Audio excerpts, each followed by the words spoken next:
British took over Penang in the late 18th century. Soon it became an important port, exporting initially spices and then natural resources like rubber back to Britain. This newfound fame soon attracted migrants from all over. With them, they brought their customs and their cultures. A good example of this legacy is the Ku Kong Si Temple in the heritage area.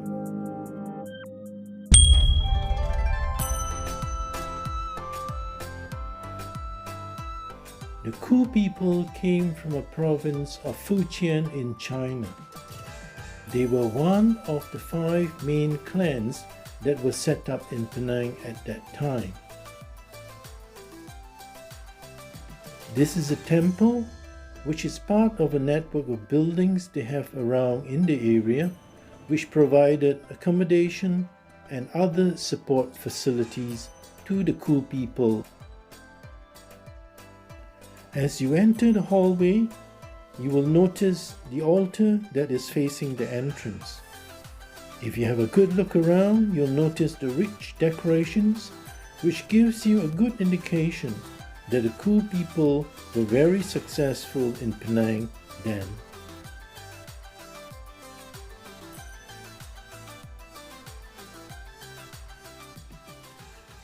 For a new arrival, this familiar environment and a hot meal from the kitchen would surely be most welcome.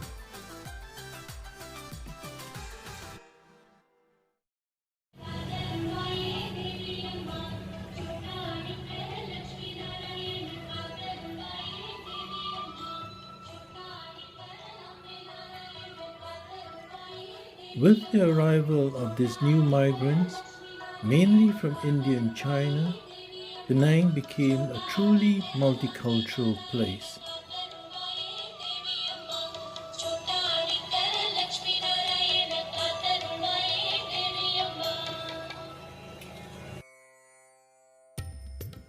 This is a Hindu temple in the heritage area.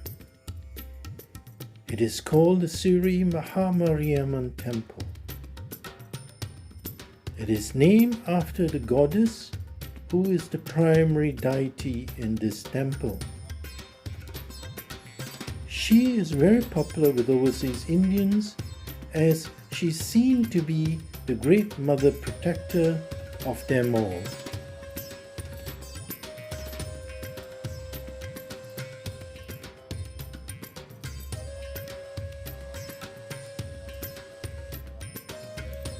Just a couple of 100 meters down the road is this elegant mosque.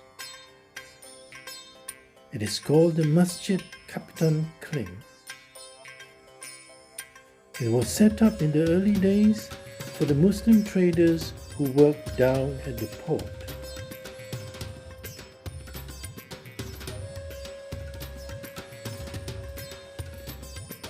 And just around the corner is this very colorful Chinese temple.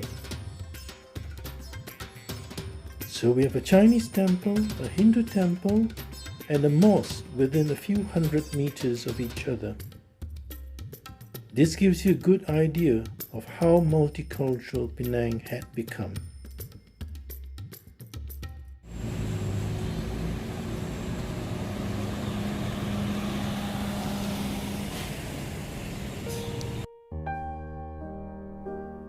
Soon all these cultures merged, and from it emerged a unique local architectural form. It combined Eastern and Western elements with addition of local features so as to accommodate the hot tropical climate.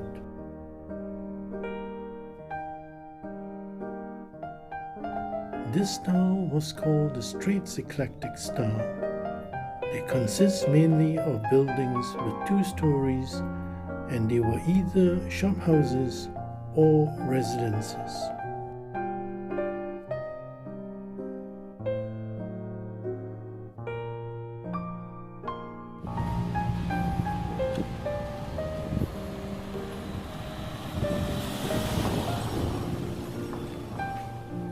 There are many fine examples of these buildings in Penang. In fact, Penang has the largest collection of pre-war buildings in the region.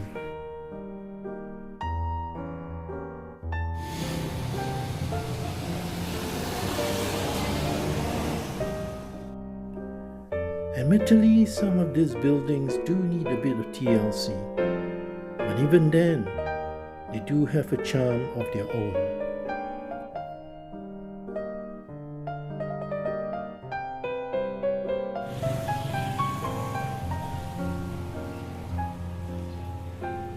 You will find other styles as you walk around the city.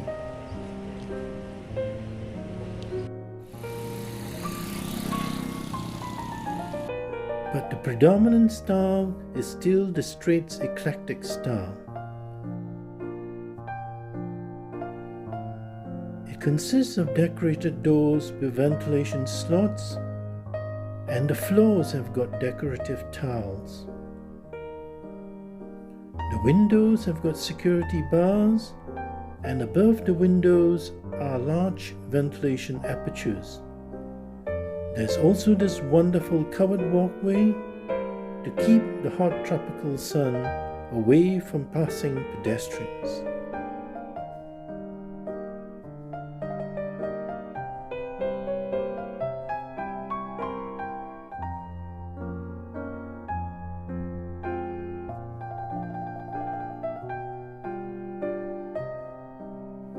And on the top floors are large louvered windows to increase ventilation through the building. Some of these restorations are quite exquisitely done. In fact, you can stay in some of these buildings because they have been converted into boutique hotels. A fine example of this is the Blue Mansion.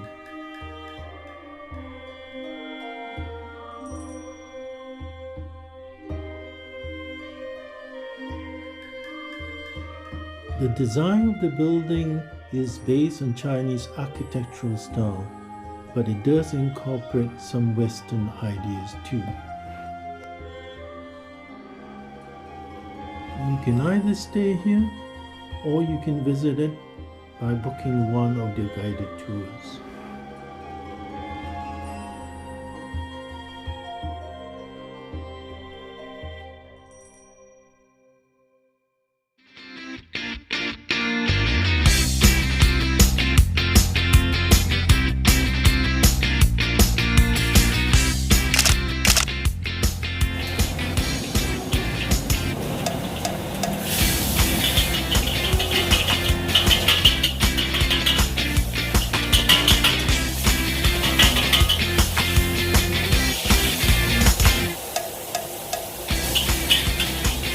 Yes, vừa cướp này, anh chị mới chạy chặt mình keo này.